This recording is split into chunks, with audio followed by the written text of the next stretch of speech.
Welcome to the Nerd Party. Maximum warp. Punch it. Punch it. Punch it, Bishop! Punch it. Punch that shit! Let's punch it.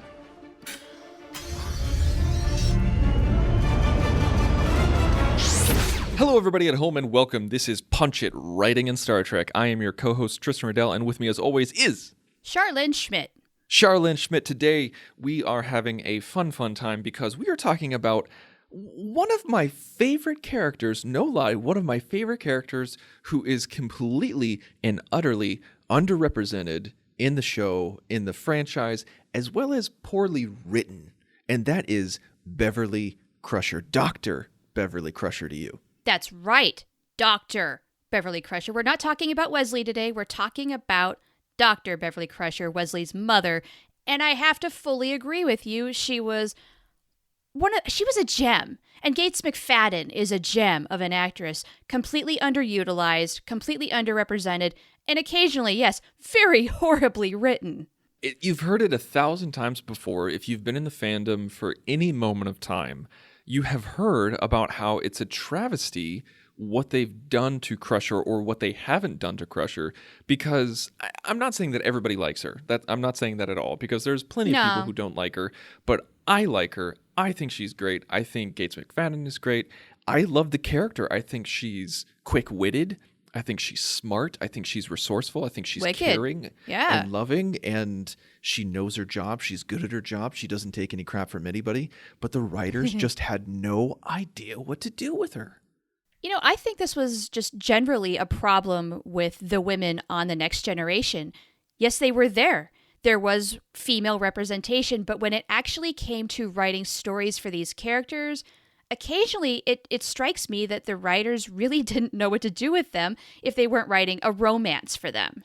Because that's apparently the only thing women can do. It's so weird because it makes you wonder how Jerry Taylor interacted with people, with other writers and other producers on TNG, because obviously she flourished in Voyager. Yeah, well, and she had a big hand, though, on Next Generation. She came aboard, I think, in the 3rd season. I really wondered, like, if I could be a fly on the wall for a lot of those meetings where they're breaking stories and whatnot, how did she, what was her presence? Did she kind of help reshape things? Did she make some of the male writers take a step back and rethink things, or not?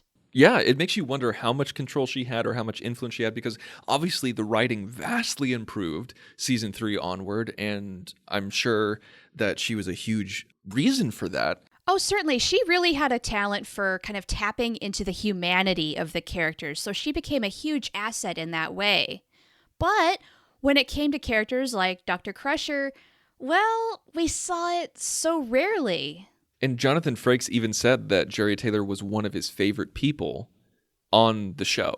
Oh, cool. Good to know.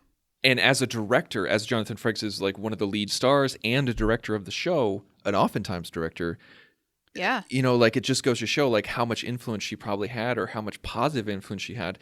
But yeah, it was the 80s and 90s. I'm sure that certain networks and people weren't ready for, this is a franchise that started with a woman as the XO, and then they busted her down to an assistant, medical professional. Right. I kind of wonder if Jerry Taylor sort of reserved her feminist attitude, because she is a declared feminist, for Voyager, where she's a very 1970s feminist, meaning she was a part of that whole, bra-burning revolution type of feminist, where that led to women wanting to be the superwomen in the 90s, where they wanted to do it all. They wanted the career, but they were also going to have kids, raise a family, do the whole thing, and were expected to do all the housework while they were at it, because that's just the way it was at the time. And that became very representative of Janeway in the 90s. Maybe she just hadn't quite turned that corner with next-gen characters. I don't know. Does that make any sense? I think it makes sense, but I think it probably just meant the amount of influence. I mean, like, she co-created Voyager, so she had way more say than on Voyager than she did as a writer coming in to a show that's already been established. True. And granted, not only should women be writing women characters, I mean, I'm not saying that at all. I'm just saying Jerry Taylor's influence really peaked with Voyager, and so maybe in the Next Generation days, folks like Ronald Dean Moore, Brandon Braga, I really think they missed the ball with Beverly Crusher because she's a little quirky. She is wicked smart. There was a lot they could do with her. So today, let's fix this problem. Let's flesh her out and give her more life. It's one of those circumstances where, like, we've done this before, where we've taken a character and revitalized them or changed them. I think we changed Neelix the most. Yeah, probably. A previous character that we worked on that is very, I don't want to say similar, but like really arm in arm with Beverly Crusher for obvious reasons, was Deanna Troi. I feel like with Deanna, we did less changing of the character and just how she was represented on the show. And I have a strong feeling that we're going to do that with Crusher again today because I started reading up on her backstory. I'm a hardcore TNG fan. It was my first exposure to Star Trek. I was raised on it. It's one of my favorites, if not my absolute favorite. And there are some things that I just completely forgotten about with her background. Do tell. She was born on the moon. Really? Completely forgot about that. Okay, yeah, me too. She was raised by her grandmother. Okay, we know that. Yeah, the Sub Rosa thing. Mm-hmm. I thought she was just close with her grandmother. I completely forgot that she was raised by her grandmother and that her parents died. It might have been on the Arvada 3 colony disaster that happened that we know little about. So it might have happened there. But then, Beverly has very little memories of her parents, and they kind of infer that she was a little older at the colony. So I don't know. It kind of goes back and forth. But that happened, and we know a little bit about her childhood. But she went to Starfleet Academy and got married while she was at the Academy. Not the most common occurrence with Starfleet personnel. No. And so she went, it says right here that Beverly attended Starfleet Academy from 2342 to 2350. That's a long time, but then again, you're becoming a doctor.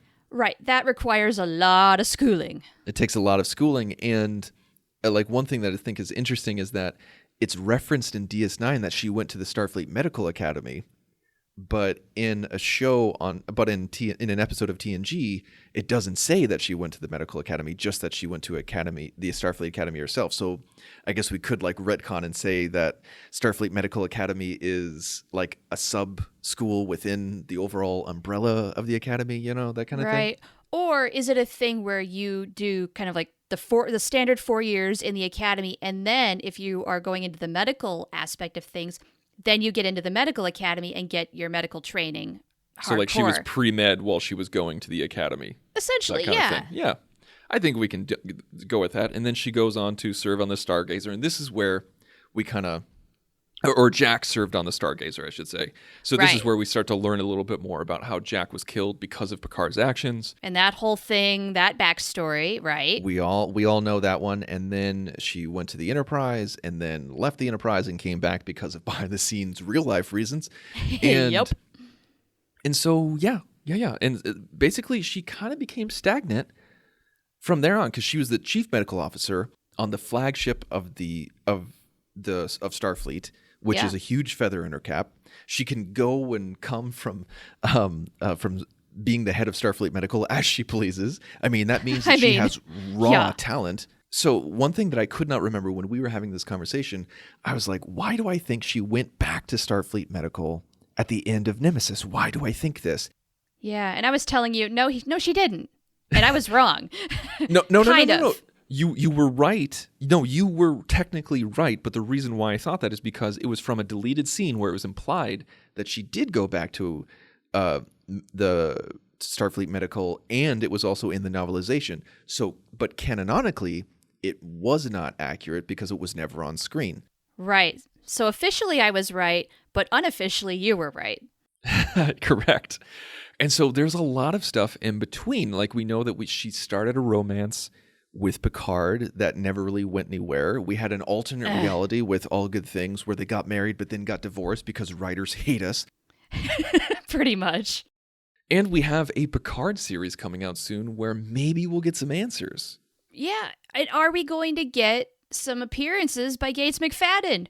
We don't know at this point. It would be absolutely moronic not to. And I'm not saying just for fan service, but because she was so integral to Picard's life, past and Yeah. present, that she needs to be a part of the future. Agreed. She should be there. If there's anybody who makes a cameo on this show, it really should be her. It should be her 100%. And if I had my choice, I'd be like, for the service of the story and the service of the character, it should be Crusher. But the fanboy in me, I would want, and I feel like I've said this before, I would want Riker swooping in on the Titan to save somebody's ass. Yeah, of course. And honestly, that's kind of what I'm afraid is going to happen just for the action aspect of things. Is they're going to get a cameo from Frakes or even LeVar Burton, the quote unquote bigger name actors that have come from the Star Trek franchise, or at least this incarnation of it. Everybody knows who they are now. Yeah. If they didn't before, they sure do now because there's still a big presence. Whereas, Gates McFadden, we know who she is. Mm-hmm. But, yeah, her work has not been nearly as widespread and recognized as those two. I feel like I'm forgetting how many years have actually gone by. I severely doubt that Riker has been on the Titan for 20 years. Well, it seemed like he was on the Enterprise for about that long, but... That's true. It So would yeah, surprise me. Like, Riker does not strike me as the type who's going to become an admiral. No. Bored. no, I completely disagree. I think he would become an admiral, but he would be like Really? a fleet. I think he would be a fleet admiral.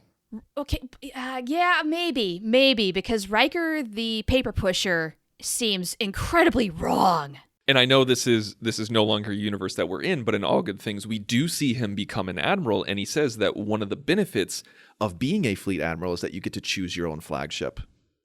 And so that's why he chose the revamped Enterprise D. Now, again, that doesn't mean that's what's going to happen in the Picard series, but it shows that motivation of the character. But anyway, we're not talking about Riker. We're talking about Beverly Crusher today. Let's talk about her, and let's talk about what we want to do to give this character more purpose and presence on the show. If we'd been writing it at the time, what would we do? So let's talk about what we like about Beverly. Okay. Before we talk about what we dislike. Let's do that. Let's talk about what we liked, then let's talk about what we disliked, and then change what we disliked. Okay. Well, the first thing that comes to my mind is that she speaks her mind. She does not care that Picard is captain of the ship. If she has a dissenting opinion, it doesn't matter. She's going to say what she needs to say. Yeah. And yeah, I think it was, even if she would come off as being arrogant or, heaven forbid, quote unquote, bitchy, right, because that's what happens when a woman stands up for herself. Right. She would do it because she does not care. Yes. And there was something so appealing about that with the character is that it wasn't written in a way where you would roll your eyes. You're just kind of like, that's her. That's her characterization. Right. Yeah, she really doesn't have time to care about being soft and gently, tactfully giving you the bad news. No, she needs to lay it on the line. And I think Rank has a certain privilege in that too, where she needs to be direct. We've been blessed with some really good doctors in the Star Trek franchise where they're the CMO and they know they're the CMO because they have to be commanding because in certain situations, they have more power than the captain. Correct. And Beverly Crusher was one of those characters that acknowledged that and judiciously used that power. When she needed to. And I don't think there was ever really a situation where she stepped outside her bounds. No, I don't think she did. She used it very appropriately. It was rare, so that when she did do it, you knew she meant business. Mm-hmm. And you could tell that she positively cared about the crew. And one thing that was great about pretty much all the doctors on Star Trek is that if you were acting like an idiot and constantly getting yourself in trouble or hurting yourself, they would not care. Their bedside manner was not like, okay, try to do this next time. It's okay to do. They're like, no, stop what you're doing. Stop kayaking so hard or your arm is going to fly out of its socket. Right? Don't be stupid. Yeah. Even if it's job security for me, I don't want to see you back here. Yes. Okay, another thing that I like about Beverly Crusher, she's got a quick wit. I think a part of that comes from Gates McFadden, where they really, if they would have let her really fly with that, some really oddball things would have come out of her mouth. But she's a much more toned down version of Gates McFadden herself, where occasionally something just comes out that is just hilarious. I'm trying to think of I mean, everybody in Star Trek is smart. Everybody's competent. Everybody knows what they're doing. Can you think of another character in the franchise who is as quick-witted as Beverly Crusher? I'm having a hard time. Maybe Paris? Yeah, I would say he's the next closest one in terms of like a sharp wit and funny comebacks, that sort of a thing. A little sense of sarcasm. He might actually have a little more of it because they didn't really let Crusher get that word in as much as they should have. Yeah, and also he was much more abrasive Yes. than Crusher was, I think. Agreed. That's definitely stuff that we like about her. I think that's definitely top of my list, is that she speaks her mind and she's quick-witted. Yeah. And so let's keep all that. what's something that you did not like about Crusher, besides, of course, how the writers handled her? What is something about the core character you're just like, eh? Just eh. One of my big gripes is the fact that they really did not know what they were going to do with the Picard and Crusher dynamic. They really dropped the ball. They kind of tried to make up for it in season 7 and then again dropped the ball in the movies. Are they or aren't they? Honestly, if I were writing the show, I would make them acknowledge it and struggle a little bit. Sort of like Janeway and Chakotay, where at least let us know that they are aware that there's something going on between the two of them, and then even if there is confusion and they decide not to do anything about it, make them work through that. Yeah. Yeah. I even would have taken a passing reference, like in Nemesis. You know, Right. like, I know this isn't a great service to the character, but what I would have loved to have seen is that, okay, we see Picard, it's late at night, he's in front of his monitor, and he's talking with Starfleet Command or something like that. And he's in his PJs, this is his robe or something like that. And then he finishes the conversation. He looks up, and standing opposite of the monitor in his quarters is Beverly in her robe. And she goes, "What are you going to do?" He's like, "I don't know. I have to think about it." End Right. of scene. Cut on. Move on. Come on. Yeah, we know that these two are close. Give us anything. Throw us a bone here. It can be as subtle as that. Just, yeah, acknowledge something between them, please. Because they really varied in terms of that, where it was nothing at all, or, oh, we've been having breakfast every morning for years. All of a sudden, because the plot kind of needed a little injection. Really? Okay, just no. Define it. Give us something. It's got to be tangible. I liked the breakfast thing a lot. Oh, me too. It's just, I don't know. If you're going to establish that, you kind of have to follow through then. It's so hard not to define a character by your own ships. And by that I mean shipping. Oh, yeah. You know? True, because we've all got so many different headcanons floating with the things that we would like to happen and the things that didn't, or other people's universes because you've read incessant amounts of fanfic. I'm speaking just for myself here. Yeah, yes. It's a big, wide universe full of infinite possibilities. Okay, so Okay. we didn't like that, but so how do we turn that into a character point, not just a situational or writing point? Because would we need to make her more aggressive in her romantic life? Here's what I would do is in season 1, they established that, yes, these two have a past. It's a little uncomfortable. I would love to have seen before the first season was up, tension rise between those two, and they have to either bury the hatchet or Beverly's got to move on. And that could potentially, hindsight being 2020, of course, explain why she was gone in season 2. Oh, that's interesting. Because it was just too much. She wanted to be elsewhere. It was uncomfortable. Maybe Jean-Luc doesn't want to confront it. And that's so frustrating to her. She's just, okay, all right, fine. Off I go. Bye-bye. I need some time. Give me my Yeah. space. Yeah. And That's then meanwhile, interesting, please yeah. keep an eye on Wesley for me.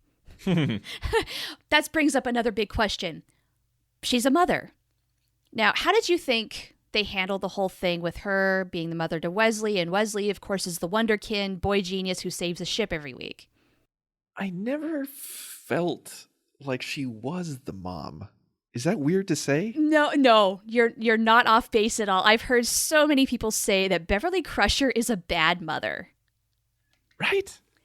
Yeah, I mean, she doesn't really nurture Wesley as a mother in a lot of ways. She just kind of lets him be. It's like he's left to his own devices. He's so smart, he doesn't need her guidance anymore. But he's 15. Yeah, it did feel, because that's the thing, is that with the only other real parent that we have for comparison to Star Trek is Sisko. And right. They learned so many lessons where they screwed up, I think, with Wesley and Beverly Crusher, that really did a great service to Jake Sisko as well as Ben Sisko. I think you're right, because Sisko and Jake, Ben and Jake, was such a well-developed relationship, and so beautiful and flawed, and it was real, but lovable. It was so real, and I love seeing that in a sci-fi series. And Avery Brooks once said that it was very important for him to be a positive role model as a man of color being a father on television, because the representation of that was so low at the time. Totally. 100% correct. And it very much came through. And I think, Avery Brooks's influence on that was very, very tangible and very just outright and in front of things. And I feel like with Beverly Crusher, I don't know if Gates McFadden cared or had the influence or what, but it just did not come across as something important to her character. It was just kind of like a side note, like, oh yeah, by the way, I'm a mom. Yeah. Again, not really knowing what to do with that aspect of that character. They establish it, and then they really just don't know how to work with it. We should honestly, like next week or in the coming weeks, we should continue with the Crusher trend and rewrite Wesley, because that'll be fun. That's a gold mine of possibilities, but that's neither here nor there. Well, given that this is a family, that makes some sense. Maybe we just do that. Yeah. Okay. Okay. So motherhood, what would we change in order to make her a better mom, or a more transparent mom, or like make that more of a core identity? Well, here's the thing, is now that you've got me thinking a little bit about Wesley, is there's so many things I would change with Wesley, where I would not make him the boy genius and that sort of a thing, so that Beverly is more of an actual mom, because she has a child that is a teenager who needs to learn a lot of things. Maybe he's got high ambition, but she needs to help him get there. Well, I don't think we need to focus on changing Wesley at the time. Let's try to limit ourselves. And, we have to force that creativity, because there is still a lot of stuff. I mean, just because you're a genius or smart doesn't mean that you don't need parenting. And I feel like Crusher Beverly could have definitely focused more on that, because there were so many times when Wesley was either, he was socially awkward, and as years went on, he became a real jackass. And I feel like Beverly could have definitely intervened, because there's so many times, especially when I got older, at 15 or even a little bit older, my dad never stopped parenting me, no matter how old I was. And if I was acting like a jerk in front of him, or if he heard that I was a jerk to somebody and he wasn't there, he would still sit me down and put his finger in my chest. And I would want to see that from Beverly, because I feel like Beverly was so nervous around Wesley. Like, oh, well, okay, well, I guess if you're going to come and visit, and I don't know, it's so nice to see you, and go off and do your own thing. Yeah, namby-pamby, hippy-dippy parenting. That's really laissez-faire parenting right there. No, and honestly, I would do almost the opposite. I would have her be like she is at her job, direct, speaking her mind. I would have her call out Wesley on some of his crap, like being socially awkward. Like, Wesley, stop hanging around Geordi so much. Get some more friends. It's really awkward that you're hanging around this adult man all the time. And I love Geordi, but doesn't necessarily have the strongest set of social skills himself. You have a bad role model in that respect. And dang it, Wesley, we know you're super smart. Before you go off to the academy, go on a few more dates. Yeah. Expand yourself socially, become a little more socially aware and outgoing and what have you, because that is certainly an area where he has a deficit. So maybe in that sense, where I would refine Beverly is she has to be a more involved parent. Abso-fraggin-lutely. She needs to be aware and acknowledging of where her child has shortcomings. And that does not mean she's a bad parent. And I think in reality, because she's been a single mom for so long, she would need a firm hand, especially with a genius. You would think. You would think. And that's another thing we need to talk about is the fact that death is very much a recurring theme in Beverly's life. She lost her parents. She lost Jack. How has that affected her over time? Maybe she's got some apprehension about Wesley wanting to enter Starfleet because she knows what a dangerous profession this is. That would have made a really great storyline about her not wanting him to go into Starfleet. Right? What if they had done that where she doesn't want her child to go into the academy, but it's like the one goal he has in life and they're fighting over it?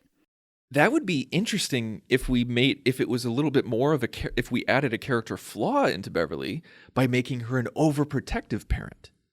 Ooh, because I mean, really, he is what she has. And maybe she's already apprehensive and feeling crazy because she's like, I'm on the Enterprise D. Maybe I almost didn't take this assignment because we'd be on the final frontier and it's no place for children. But yet this is where my career is taking me. And so I have to take my child, but I don't want him to be here because it's so dangerous. And the idea of him going to Starfleet on his own is just beyond me. Like I lost Jack. I could lose him now. You know, like I lost my parents. It just like, yeah, I think that would changing that character to be a more involved to an extreme to where it's a flaw, I think would really enrich the storyline, the drama, and the character. So we're turning Beverly into a helicopter mom, but with very understandable motivations. And of course, Wesley being a teenager is going to say, back off. Let me be my own person. This is who I want to be. But I do think also it would help if there's a little bit of sensitivity there where, look, I know you're nervous, Mom, because you lost Dad, and I miss him too. They're going to have that heart-to-heart moment at some point. Yeah, I still think ultimately Wesley is going to do what he's going to do, but there's going to be a lot of apprehension on Beverly's part about it. I feel like with a female character who is a mom, it's very hard to balance the portrayal of motherhood and career and competency because you want to do it from a feminist perspective, but you also want to do it from a dramatic perspective. And because the show has already made her a mom, we could either take that away, but then we'd be erasing another major character, which I don't think would be smart. No, that doesn't make any sense. And so because of that, like this is a defining characteristic for her, and it doesn't take away from her competency of her job. And not at all. We're actually, because she's such a casual mom in the show, in order to add more drama and to add a character flaw, I think this is a good step forward, and it doesn't take it away anything from her character. If anything, it just adds to it. Can we make the episode title for this show Casual Mom? Casual mom. Cool mom. Like I'm not one of those regular moms. No, that does not suit Beverly whatsoever. She was just like, okay, Wesley, you do you, honey. Do you guys want a snack? Maybe a condom? You know, like what do you need? Oh my God. With her being the chief medical officer, is she giving Wesley reproduction boosters? Oh my gosh. How oh my awkward gosh. would that be? We would have to talk about that storyline. We would need to have the sex talk. Oh no. Yeah, oh, okay. For Wesley, this is horrifying. Truly horrifying. Oh, and how would that go in the 24th century? You know, like what's the are we thinking process? about this completely wrong? Like, is it totally cool because you are protecting yourself and taking precautions as you should, and it's the responsible thing to do, and it's no big deal? Or is Beverly going to freak out? My baby can't be having sex? No. Oh my gosh. Yeah, that would be so crazy. And also like when Wesley was of dating age, this was in the early 90s. And so a lot of stuff was going on in the 90s. Yeah. I mean, AIDS awareness, STDs. Absolutely. Like, just programs coming into our schools, like bulking up sex education. So this would have been a prime time. And there was a lot of young people who watched Star Trek Next Generation. Totally. So you can send a very powerful message about responsible sex if you're going to have it. Wow, why didn't they do this? It would have been so hard, though, at the time to not make it feel like an after-school special done in space. So true. And yet, a very relevant topic that, honestly, now looking back on it, it's a surprise that they did not tackle it. You know, it is one thing that we do know about sex in the 24th century, at least from Worf's perspective. He thinks that humans are way too casual with sex. And so that's something that we know from a cultural standpoint. And, you know, I feel like it could go either way, where Beverly is just like, okay, because humans are so casual with sex, you got to protect yourself. You got to be responsible. You got to be respectful. You know, blah, blah, blah, blah, blah. You got to do this. Right. Or other times it's just like, you know, you could go the other way where it's just like, whatever. Yeah. You know? Oh, yeah. I have a feeling Wesley. I have a scene envisioning in my head where Wesley approaches his mom. He's nervous. He does not want to have this conversation, but he has to because he has to go to her to get the hypo spray, and says, "Mom, you know that I've been seeing so and so for a little while. I think I'm ready. Can you give me the little hypo thing?" And so Beverly sighs and she says, I've not been looking forward to having this conversation, but I'm really proud that you are wanting to be responsible about this. So of course, like she's going to, in that sense, maybe she is going to be a little bit of the cool mom where she's going to handle it very rationally and put him at ease. Like she doesn't like it, but she knows that this was going to happen.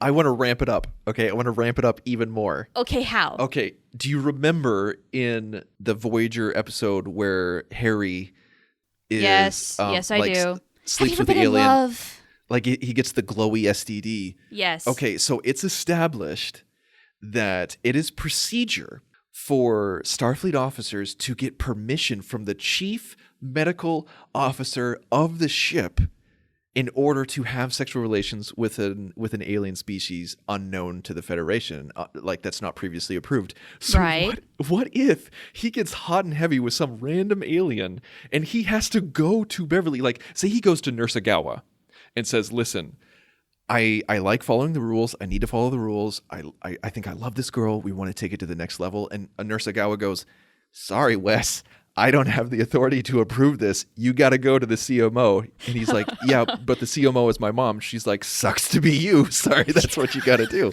I would love to see that scene, yeah, where he does go to Nurse Agawa first, and she says, "No can do, Sonny." And so then it comes down to the conversation with Beverly. Yeah. Yes. Because that's something also that a teenager would do is there some way I can circumvent my parents not knowing, like going to Planned Parenthood or something? Yeah. And so, I feel like because we're making her like a helicopter parent, I don't think she'd be cool with it. But then she has to.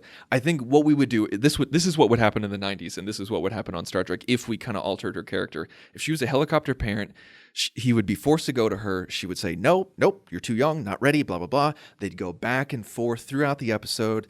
He tries to temper, like he thinks about maybe going behind her back against Starfleet regulations, and then she finally comes around and says, "Okay, I understand that sex is a part of life, and you're an adult now. You can make your own decisions." But at that time, Wesley goes, "You know what? I'm gonna wait. Oh, so he's going to go the abstinence route? That's what would happen in the 90s, where she would be cool. Like she wouldn't be cool about it. Then all of a sudden, she would be cool about it, and then he'd be like, "It's okay. I don't need to right now." We have to think hardcore about what sort of a message that sends, and is that good? Is that bad? Is it responsible? Because yes, ideally, if you aren't ready to have sex, you do not have sex, but it is a part of life. And so that's why you get both messages. You get the explanation from her. But then ultimately, is abstinence the final word? The abstinence is the final word because it was chosen by Wesley, but he had the option to have sex. Yeah, I feel like that is a very 90s answer. See, there you go. And Today, that's what I'm that saying. might be different. Yeah, that's what I'm saying. I don't know if I fully like that. And yet, if we were in 1992, that is probably the ultimate conclusion. Any of the writers in the room probably would have said, yeah, that's the route we should go. We should explore all the possibilities. We're going to make Beverly come around, and then Wesley's going to track back. Oh, yeah. No, if it was made today, he would be having an orgy by episode 6, and she would just be throwing condoms at him from the background. So, I mean, it's 2018. I mean, what's the point unless you have 16 other partners helping you out? This is an area that I've personally I don't know anything about the dating scene of today. I've been married so long. Honestly, it scares me. what's out there. It's a world I have no understanding of. So I'll just take your word for it. Well, my word is really just from watching HBO. So, I mean, Oh, well. maybe it's a skewed perspective. I think reality is somewhere in between. Oh, okay. Well, Yeah. HBO. I mean, I've seen some HBO. all right, moving on. Okay, so this is an interesting thing that we've developed between Beverly and Wesley. What more about Beverly should Yes, we tackle right specifically now? Like little Beverly. things, and then we should probably wrap up our show. Specifically, Beverly, I feel like one thing that I didn't like is her doing the night shift. I didn't really like that. Why is she working nights? She's the chief medical officer. Yeah, why is she working nights? Why is she in command? It just felt wrong for her character. I know that like in All Good Things we see her with her own command, and I think that's cool, but at the time it just felt weird. So should we drop that, or should we refine it to make a little more sense? Like maybe does she eventually have an interest in the command track where she does want to be like Doctors Without Borders on a ship, that she goes around and just helps people or something like that?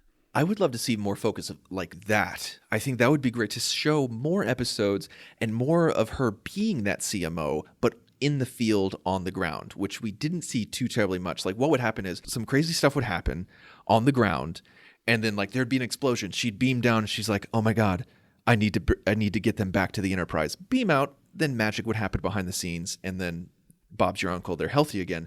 Yeah. I would love to see her in the thick of it on the ground. We did this a little bit with Bashir, where he would be in a war zone or he would be in the middle of an epidemic. I would want to see True. more of that with Beverly, and where she leads her own team.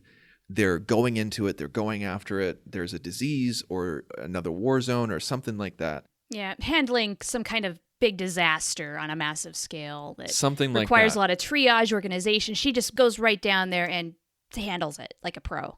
And maybe we have a little modified version of the episode Disaster with Deanna Troi, where that gave her a taste of command, where Crusher already has a taste of command because she is the CMO, but maybe they're in a situation where Picard's out, Riker's out, and so everybody else has to report to Crusher her. because she has a commander status, and so she has to manage engineering teams. She has to manage, security detail and everything like that. And she does a fantastic job. And it's not her idea to pursue command track. Somebody comes up to her, like maybe Picard or Riker or something, says, "Listen, you have the ability to do this. You should seriously think about it." I would love it if Picard gave her that, like planted that seed in her brain and made her think about it. And then that would still make All Good Things make sense, but we don't necessarily need to see her do the night shift. Right. Yeah. Oh, that would be kind of cool. Okay. Yeah, I think that's good. So, yeah, I think that's fleshing her out, giving her a little more purpose, making her a much better mother overall. Absolutely. And then next week, we're going to tackle Wesley. So bring on the Crushers. Let's do it. We'll have a Crusher two-parter. So this is fantastic. Thank you guys so much for listening, and please make sure to subscribe to our show. If you would like to submit a topic that you would like us to talk about, please go to thenerdparty.com/contact, select punch it from the drop-down menu, fill out the form. It'll send us an email. You can also find us all over on social media. Just go to thenerdparty.com to find us on Facebook or Twitter or Instagram. You can find me personally on Twitter at @TheInsaneRobin. You can find me at Oh the Profanity. Next week, we're going to be talking about Wesley Crusher, and not only are we going to crush it, we're going to punch it. Ready for warp, sir. Let's punch it.